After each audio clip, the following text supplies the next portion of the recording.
All right, back again. Foliar feeding part 2. We made it through the introduction, so I'm going to let Dad jump right in here. He's going to talk a little bit about some history of foliar feeding crops, maybe some university research, and some stuff we've done ourselves, how long we've been doing this, that type thing. So, Dad, just take off where you will. It was interesting to me when I went to work for one of the leading liquid fertilizer companies in the early 70s. And I remember the first meeting I was in, and they talked about foliar feeding, and I didn't have a clue what they were talking about. And back then, it was also called leaf feeding, foliar feeding. And as I began to start my career in the fertilizer business, I met some people who were at that time, were very familiar with foliar feeding plants and having good response with it. And it became very, very interesting to me. But in the first work that was done in the 1950s by H.B. Tukey and Sylvan Whitmer. And they were commissioned by the Atomic Energy Commission to find peacetime uses for atomic energy.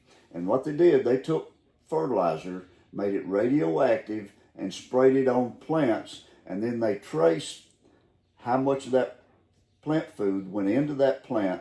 And they proved conclusively that even dormant plants would absorb plant nutrients. And then there was a congressional hearing, I think it was in 1956, and we heard some things about that.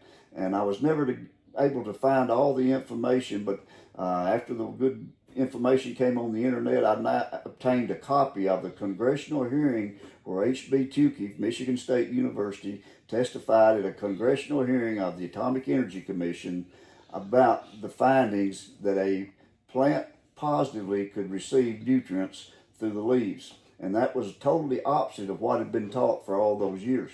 So that was very interesting to me. And then in 1976, I kept all of these articles.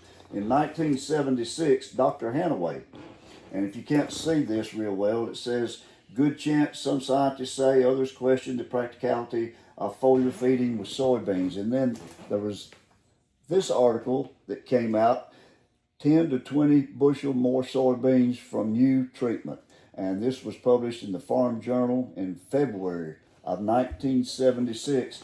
And it goes on to tell what Dr. Hanaway was doing, and he was getting as much as a 20 bushel increase on soybeans.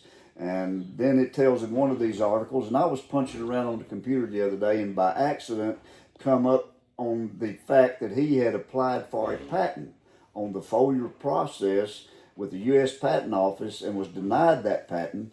And at the same time, Allied Chemical put a product on the market called Folian, F-O-L-I-A-N. And it was supposed to be one of the first foliar products, and they supposedly said they had supplied some of the nutrients to Dr. Hanaway and that they should have the patent, and neither one of them got the patent. And after the product or the process couldn't be patented, I didn't hear anything about it anymore. That was kind of odd to me. I thought, well, if it's that beneficial, why did they drop it? But there wasn't any big bucks, I guess, there, since they couldn't get a patent on it. So anyway, you go back and study the history of foliar feeding. I mean, it's no doubt the most economical money that you can spend for the biggest return.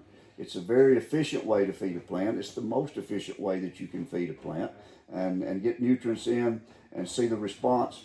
The other thing that we've noticed through the years, I make sometimes what I call the gotta grow mix. I have had some customers last year, and we did a video on them. The Griggses at Kenton, Tennessee had some cotton that was struggling, wasn't growing, and we made a special mix to get that cotton turned on and going, and then in 3 weeks they were putting picks on it. Of course, the weather turned around in our favor, and when we do stuff like that, we try to watch the weather and see if the weather is going to turn in our favor. Sometimes you can put those mixes on, and if the weather doesn't change to your favor, you still can't overcome it. But when a plant gets to a situation for some reason that it's not taking nutrients up through the roots, whether it's a waterlogged soil that has forced all the air out of the soil and the roots have temporarily died for a time, the best way to feed that plant is from the top. And that's what was proven back in the 50s with the work that Tukey did, that how the nutrients, when they went on a plant, they immediately went to the new growth areas of that plant. That's where the concentration would accumulate. So when you put nutrients on the plant through the leaf, you're going to get those nutrients moving all the way through and exciting root activity. And he concluded that the nutrients move through the plant at a rate of 1 foot per hour, both ways up and down the plant. Now, different nutrients move different ways. Phosphorus is harder to get into the plant than nitrogen, potassium, and micronutrients. So, when we make rescue mixes, if we don't have a tissue test, we look at the different nutrients we're going to put in there. We always put magnesium in it. We put a good shot of nitrogen in it, and then some other things there to help that plant and strengthen it to turn around and start to a growing point. We've had vegetable growers. Now, the vegetable growers took to foliar feeding back in the 70s. We made homemade mixes, we called it. We would take feed grade 46% urea, take 10 pounds of that, dissolve it in a 5-gallon bucket of warm water, and you can spray it on a plant and green anything up. Now we have urea liquor in our product line, which is 23% liquid urea, and we can blend that with any of our other products. We make a 5024 for the vegetable people, which is a combination of potassium carbonate and liquid urea. That replaces potassium nitrate to a lot of the vegetable people. But the vegetable people caught on to foliar feeding really early. They saw the benefits of it, the enhancing quality of it. The tobacco people, we have worked with tobacco growers for years. They see a better quality leaf, and that's what they're marketing is the leaf of that plant, a thicker leaf with more oil in that leaf. It hangs better, it stores better, it cures better.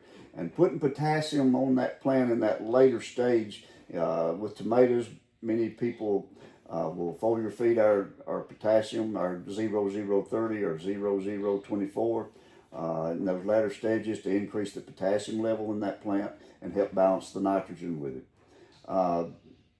All crops have responded extremely well to foliar application. I don't know of any crop hardly that we haven't worked with and had very favorable results. Early on in my career, the first plot that I was involved with myself with decal back in the early 70s, we had a 12 bushel increase in corn on XL72B. There's probably not many people out there remember XL72B. It was the first Johnson grass stunt resistant corn that DeKalb came out with. That plot was here in our county, here in Gibson County. Yeah, a little bit about the history and listening to Dad talk.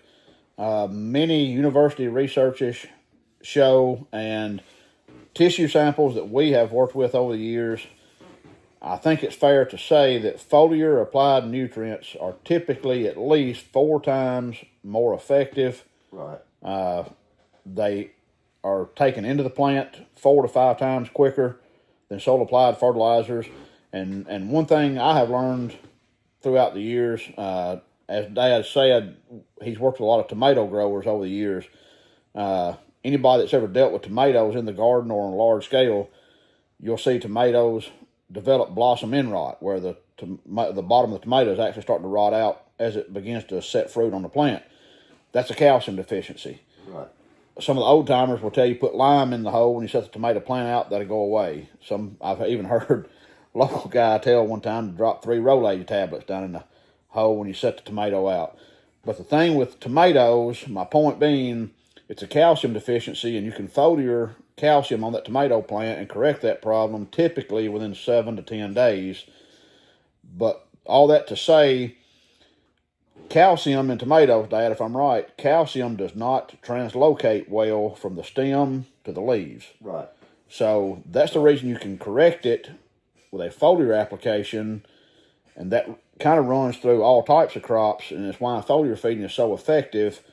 And you can fix your nutrient deficient problems through a foliar application when weather conditions are less than favorable and that crop is not doing well, and you come in with that foliar application, you can turn that crop around within hours. And you can somewhat control your nutrient response. Sometimes group 3 soybeans, we'll have somebody contact us and say, these beans are not getting height on them. We'd like for them to have a spurt of growth. Well, we can make up something like our 1833 And we know that when we put 2 to 3 gallons of that on a soybean, it's going to give it a spurt of growth for about 10 to 14 days. And then it's going to be gone. It's going to be utilized and gone. So it's not like putting nitrogen in the soil and not being able to determine what kind of response you may receive. So you can somewhat control your nutrient response much better with a foliar. You know, a foliar is not an all cure-all or maybe not designed to use to grow the entire crop, but we can sure supplement that crop and supplement more and add more yield to that crop if we've got the favorable growing conditions to do that. Right. Adding that potassium in the latter stage on vegetables enhances the quality, the flavor in vegetables. It makes a tremendous difference. And it does the same. You know, I see it more with the vegetables and the high cash value crops, but we can bring it to the row crops, and it's the same scenario. It's the same response. Getting that potassium in that soybean, the potassium in the growing zone in the soil, in the high peak demand stages of that soybean's life, has to be replenished as much as 2 or 3 times during the day. Now we call that mass flow and diffusion. And all moisture goes into the plant with, all nutrients go into the plant with moisture. And if there's no moisture there, that's not being replenished maybe fast enough.